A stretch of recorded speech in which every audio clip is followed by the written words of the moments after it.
कल सुबह 9 बजे जंतर मंतर पर इंडिया का पहला जेनजी प्रोटेस्ट होने जा रहा है। सिर्फ एक मांग, एजुकेशन मिनिस्टर का इस्तीफा। अगर आप दिल्ली में या दिल्ली के आसपास रहते हैं तो मैं कहूंगा जरूर जाकर इस नॉन वायलेंट और पीसफुल प्रोटेस्ट में पार्टिसिपेट कीजिए। लेकिन एक चीज याद रखिए कि हो सकता है कुछ पॉलिटिकल पार्टी के गुंडे यहां पर इस प्रोटेस्ट को बदनाम करने के लिए वहां आकर बदमाशी करने की कोशिश करें। तो जब आप इस प्रोटेस्ट में जाओ तो अपना कैमरा ऑन रखना, लाइव स्ट्रीमिंग ऑन रखना, ताकि अगर कहीं पर भी कोई कुछ गड़बड़ करने की कोशिश कर रहा है तो उसे इमीडिएटली कैप्चर किया जा सके और उन लोगों को आइडेंटिफाई किया जा सके। दूसरा, जो पुलिस वाले वहां पर खड़े होंगे उनसे एम्पैथाइज कीजिए। उनके लिए जब आप जाओगे प्रोटेस्ट में, एक हाथ में तिरंगा लेना, दूसरे हाथ में फूल लेना, ताकि आप वो फूल उन पुलिस वालों को दे सको, क्योंकि उन पुलिस वालों के बच्चे भी इसी करप्ट सिस्टम में फंसे हुए हैं, उन्हें भी यही सब झेलना पड़ रहा है। और तीसरा, अपने पेरेंट्स को भी अपने साथ लेकर जाइए। ये जेनजी प्रोटेस्ट जरूर है, लेकिन जो कॉज है वो आपके पेरेंट्स भी समझेंगे। वो भी समझेंगे कि देश का सिस्टम आखिर कितना करप्ट हो चुका है। अब समय आ चुका है इसे बदलने का, अपनी आवाज उठाने का। जय हिंद। तो कल 6 जून को मैं आप लोगों से मिलने दिल्ली आ रहा हूं लद्दाख से, और मिलूंगा जंतर मंतर पर। मैं खुद हैरान हूं कि चंद ही दिनों में कॉकरोच जनता पार्टी से मेरा रिश्ता इतना गहरा गया, और इसका श्रेय मुझे नहीं जाता है। श्रेय जाता है, क्रेडिट गोज टू लद्दाख के एलजी के सक्सेना जी को। क्योंकि दिल्ली में मैंने यूं ही किसी पत्रकार से कह दिया था कि सीजेपी तो मुझे एक युवा पीढ़ी का क्रिएटिव एक्सप्रेशन लगता है और सरकार को उनका मैसेज लेना चाहिए rather than killing the messenger. और फिर क्या था कि चंद ही दिन बाद एलजी साहब ने हमें चाय पे बुलाया और उसके बाद ऐसी ऐसी खबरें छाप दी। एक दिन रुका, 2 दिन रुका, और तीसरे दिन मुझे फिर जवाब देना पड़ा, क्योंकि ये बात फैलती जा रही थी। और इसके वजह से फिर मेरा संपर्क बना सीजेपी से और दीपके जी से, और उन सब से मिलकर मुझे लगा कि ये सभी लोग कितने सीधे साधे, साफ दिल, ईमानदार, देश प्रेमी लोग हैं। और आज मैं ये कहना चाहूंगा आप सभी से, वैसे मुझे कहने की जरूरत नहीं है, मुझे पूरा यकीन है, भरोसा है कि भारत दुनिया का सबसे बड़ा लोकतंत्र है और इसकी राजधानी में सभी को अभिव्यक्ति, एक्सप्रेशन करने की पूरी आजादी होगी। ऐसा कुछ नहीं होगा, मगर अगर किसी वजह से उन्हें कल गिरफ्तार किया जाता है तो मैं मजबूरन, मैं भी चाहता नहीं हूं, मगर मजबूरन फिर अनशन पे जाऊंगा कल ही से। और इस बार ये 6 हफ्तों की होगी, यानी कि 42 दिन का अनशन। तो मैं तो तैयार हूं ये सब करने के लिए। आप क्या करेंगे ये बताइएगा। मेरी विनती है, आप इस आंदोलन को पूर्णतः शांतिपूर्ण रखें। आप सिर्फ आइएगा जुड़ने इस आंदोलन में, मगर सिर्फ लाइएगा अपने साथ आपका पानी का बोतल, आपका मोबाइल फोन और कुछ फूल। इसके सिवाय कुछ ना लाइएगा, ना कोई लाठी, ना कोई पत्थर। और अगर कोई लाए भी तो निगरानी रखिएगा, बहुत ही होशियार रहिएगा। और कोई अगर ऐसे हथियार लेके आए तो तुरंत फोटो लीजिएगा, लाइव वीडियो लीजिएगा और निकटतम पुलिस कर्मियों को बताइएगा, उनको हवाले कीजिएगा, क्योंकि ऐसे शरारती लोग ही भारत की युवा पीढ़ी की एक ऐतिहासिक जद्दोजहद को बदनाम कर सकते हैं। तो याद रखिएगा, हम आप सब मिलकर इस आंदोलन को शांतिपूर्ण रखेंगे और भारत को बनाएंगे एक मिसाल लोकतंत्र की जननी होने का, मदर ऑफ डेमोक्रेसी होने का। आज बस इतना ही कहूंगा, जल्द ही मिलूंगा आप सभी से। जय हिंद। कुछ वीडियोस देख रहा हूँ कॉकरोच जनता पार्टी को गलत बताते हुए। मुझे एक बात समझ नहीं आती, इन लोगों को देश की प्रॉब्लम से ज्यादा प्रॉब्लम उन लोगों से क्यों है जो देश की प्रॉब्लम्स पर बात कर रहे हैं। एक सेकंड के लिए ना पॉलिटिक्स साइड में रख दो, दिल पर हाथ रख के बताओ, क्या तुम अपने एजुकेशन सिस्टम से खुश हो? हम सोचते हैं कि भाई इंडिया में तो ऐसा ही होता है, लेकिन क्यों एक्सेप्ट कर लिया ये हमने? क्यों मान लिया है कि ये सब हमारी किस्मत है? अगर इस देश को सच में बदलना है ना, तो सबसे बड़ा रिफॉर्म एजुकेशन का है, क्योंकि एजुकेशन सिर्फ जॉब्स नहीं देती, एजुकेशन सिटीजन्स बनाती है जो सवाल पूछते हैं। और उसी एजुकेशन सिस्टम को हमारे एजुकेशन मिनिस्टर धर्मेंद्र प्रधान ने एक स्कैम का अड्डा बना दिया। फिर इनमें से कुछ लोग बोलते हैं कि ये लोग तो बाहर बैठकर बोल रहे हैं। गांधी जी साउथ अफ्रीका में थे, बाबा साहब अम्बेडकर ने कोलंबिया में, लंदन में पढ़ाई की, नेहरू जी ने यूरोप देखा था। आजादी की लड़ाई के दौरान कितने क्रांतिकारी, कितने राष्ट्रवादी देश के बाहर बैठकर भारत के लिए लड़ रहे थे। उन सब ने दुनिया देखी। देखी, सिस्टम देखे और फिर समझा कि हमारे देश को किस तरीके के रिफॉर्म्स की जरूरत है। और अगर हम कभी डेवलप्ड नेशंस के साथ कंपेयर ही नहीं करेंगे तो सीखेंगे कैसे? या बस स्लोगन्स में और रील्स में ही विश्व गुरु बनना है? नीट का पेपर हो, सीबीएसई के प्रॉब्लम्स हो, लगातार पेपर लीक्स हो रहे हैं, लगातार स्टूडेंट्स सुसाइड कर रहे हैं, और जब कोई इस बात पर सवाल उठाता है, जवाब रिफॉर्म से नहीं मिलता, ट्रोल्स मिलते हैं, फेक वीडियोस मिलती हैं, कैरेक्टर असैसिनेशन मिलता है। मैं साफ कहना चाहता हूँ, जो भी ये फेक वीडियोस फैला रहे हैं, इनका इस पीसफुल प्रोटेस्ट से कोई लेना देना नहीं है। क्योंकि जैसे ही हम जैसे लोग सिस्टम से सवाल पूछते हैं ना, कुछ लोग डिस्कशन नहीं करते, डिस्ट्रैक्शन करते हैं। और फिर एक आखिरी सवाल, क्या स्टूडेंट्स के लिए आवाज उठाना गलत है? कल ये कॉकरोचेस नफरत लेकर नहीं आएंगे, कल ये लोग फूल लेकर आएंगे, कैंडल्स लेकर आएंगे, हाथ में संविधान की किताब लेकर आएंगे, याद दिलाने आएंगे कि हमारे देश का यूथ अब सिर्फ मीम्स नहीं बनाता है, सवाल पूछने की भी हिम्मत रखता है। क्योंकि प्रोटेस्ट का गोल सिर्फ प्रोटेस्ट करना नहीं होता, गोल होता है change. You can not by the revolution, you can not make the revolution, you can only be the revolution. It's in your spirit और इट्स नोवेयर। और अगर सिस्टम को बेहतर बनाना देशद्रोह है तो फिर मुझे नहीं पता देशभक्ति किसे कहते हैं।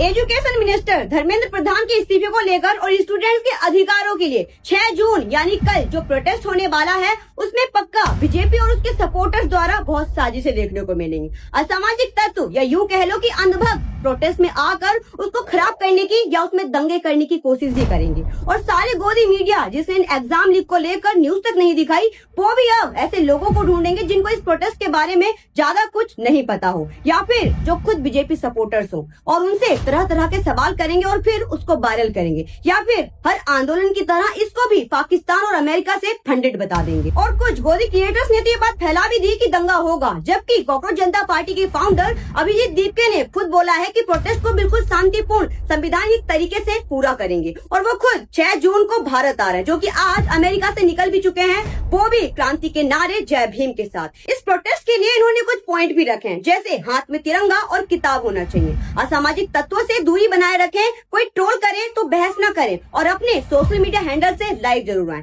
जिससे दंगा फसाद करने वालों की पहचान की जा सके।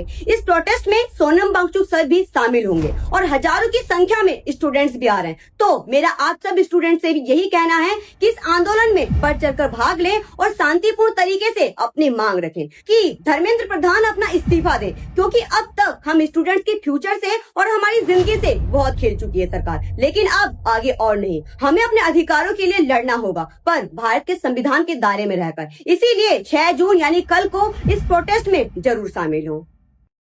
Fellow cockroaches, the day has come. कल सुबह मिलते हैं जंतर मंतर पर। Tomorrow we reset the education system of this country. Tomorrow we make sure that our voices can't be ignored anymore. Tomorrow we reclaim our democracy and we reclaim this beautiful nation of ours. So कल का itinerary जो है वो मैं आपको बता देता हूँ। Abhijit Dipke will be arriving at the airport at around 8 AM along with other activists। वहाँ से फिर हम लोग जाएंगे पार्लियामेंट स्ट्रीट पुलिस स्टेशन। आप सबसे अनुरोध है कि आप वहाँ पे गैदर करिए, एंड फिर वहाँ पे हम लोग फॉर्मली पुलिस से कोऑपरेशन मांगेंगे और परमिशन मांगेंगे। जो भी लीगल बाउंड्रीज के अंदर प्रोसेसेस करने हैं वो हम लोग करेंगे, और वहाँ से हम लोग फिर जंतर मंतर के लिए जाएंगे जो पास में ही है। फिर वहाँ पे हम लोग डेमोक्रेटिकली अपना जो राइट टू डिसेंट है, राइट टू प्रोटेस्ट है, उसको पीसफुल तरीके से पूरे प्यार से और सद्भाव से इस पूरे मूवमेंट का जो हमारा पर्पस है, which is to seek accountability, उस चीज को मन में रखते हुए we will go and protest at Jantar Mantar. आप सबसे अपील है कि please keep this peaceful. We are here with big hearts, with a lot of love, and we want to do something for the nation. That's why we are going there and protesting. Number 2, आपको ये भी बोलना है, and जैसे हम लोगों ने already reiterate किया है, कोई भी प्लीज एयरपोर्ट में गैदर मत होइए वहां से, क्योंकि बहुत सारा हम लोग को सपोर्ट मिला, बहुत सारे लोग जाना चाह रहे थे एयरपोर्ट, लेकिन हमें जैसा एडवाइस दिया गया अथॉरिटीज के तरफ से भी एंड लीगल एडवाइस भी जो हमें दिया गया, उसके वजह से we are asking people not to gather at the airport. तो आप लोग हमें directly parliament street police station में मिलिए, एंड फिर वहां से हम लोग प्रोटेस्ट के लिए निकलेंगे। कुछ छोटे छोटे डूज एंड डोंट्स आप लोगों के साथ शेयर कर दे रहे हैं। सबसे पहले तो तिरंगा झंडा जरूर साथ में लेकर आइए, किताबें लेकर आइए और फूल लेकर आइए। एक पूरी तरह से नॉन वायलेंट अहिंसक प्रदर्शन होगा। we'll sit there peacefully, democratically and exercise our right to dissent. Number 1. Number 2, जितने भी युवा साथी आ रहे हैं अपने परिवारों को लेकर आइए, अपने माँ बाप को लेकर आइए, अपने रिश्तेदारों को लेकर आइए, अपने दोस्तों को लेकर आइए। ये देश हमारा है, ये प्रदर्शन हमारा है। इंश्योर करते हैं मिलकर कि इस देश में अकाउंटेबिलिटी और जवाबदेही तय की जाएगी। एक आखिरी अपील कॉकरोच जनता पार्टी की तरफ से हम लोग इस देश के प्रधानमंत्री जी से करना चाहते हैं। प्रधानमंत्री जी, आपके शिक्षा मंत्री धर्मेंद्र प्रधान जी नाकाबिल हैं। उनके कारण हमारा पूरा एजुकेशन सिस्टम बर्बाद हो चुका है, उसका ठप्पा बैठ चुका है। कितने सारे पेपर लीक्स हुए हैं, करोड़ों की संख्या में बच्चे इस देश के परेशान हैं। पिछले 1 महीने में ही 6 बच्चों ने सुसाइड कर ली। He is an incompetent education minister. तो हम आपसे सीधे अपील करना चाहते हैं कि मोदी जी प्लीज धर्मेंद्र प्रधान जी को बर्खास्त कीजिए, sack him and restore our faith in democracy. बाकी आप लोगों से कल हम लोग मिलेंगे, दीप के आएगा और हम सभी आप लोगों को वहीं मिलेंगे। ध्यान रखिए, किसी भी प्रकार की हिंसा नहीं फैलानी है। किसी भी प्रकार की हिंसा अगर आप देखें तो तुरंत उसको लाइव कीजिए, दिल्ली पुलिस को रिपोर्ट कीजिए। We'll be sitting there peacefully, democratically and we'll make sure that the education minister of this country is sacked. Thank you. जय हिंद, इनकलाब जिंदाबाद। क्या कॉकरोच जनता पार्टी फ्लॉप हो जाएगी? क्या होगा 6 जून को? डिजिटल मूवमेंट तो बना लिया है, लेकिन क्या ग्राउंड पर लोग आएंगे?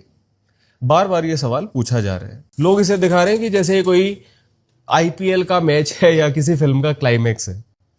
लेकिन समझिए, कॉकरोच जनता पार्टी एक सामाजिक आंदोलन है। आंदोलन किस लिए? कि जो हमारा संविधान है ना, उसको हम जमीन पर ला सके। कहने को तो हमारा देश डेमोक्रेसी है, लेकिन अभी भी बहुत से लोग ऐसे हैं जो नेताओं को अपना माई बाप समझ के बैठे हैं, जो मानते हैं कि हमने तो राजा चुन लिया और राजा जी तो चाहे कुछ भी करे। लेकिन डेमोक्रेसी क्या है? कि हम सवाल पूछें, जिनको हमने चुना है वो हमारे लिए काम नहीं कर रहे, क्यों नहीं कर रहे? लेकिन लोग सब कुछ सहते ही जा रहे हैं। पाश ने कहा ना कि सबसे खतरनाक होता है मुर्दा शांति से भर जाना, तड़प का ना होना, सब कुछ सहन कर जाना। और लोग सहन करते जा रहे हैं। तो ये जो आंदोलन है ना, ये तो अपने आप में एक कोशिश है लोगों को जगाने की। और कोई भी काम करो आप अच्छे के लिए, तो उसमें जीत या हार जैसा कुछ है नहीं। ये कोशिश ही अपने आप में एक जीत है। और ये कोई क्लाइमेक्स नहीं है, ये एक शुरुआत है। ये कोशिश जारी रहेगी उस दिन तक जब तक ये जन चेतना का संचार नहीं हो जाता कि हम एक लोकतंत्र में जी रहे हैं और हमें सवाल पूछने होंगे अपने नेताओं से। उनसे काम करवाना पड़ेगा, वे हमारे एम्प्लॉयज हैं। इनकलाब जिंदाबाद। और कल आइए जंतर मंतर पे, पार्लियामेंट स्ट्रीट पुलिस स्टेशन पे, अपने साथ पानी के बॉटल लाइए, एक किताब लाइए। और सभी से फिर से अपील करता हूं कि सबको शांतिपूर्ण तरीके से प्रोटेस्ट करना है। जय हिंद, जय भारत।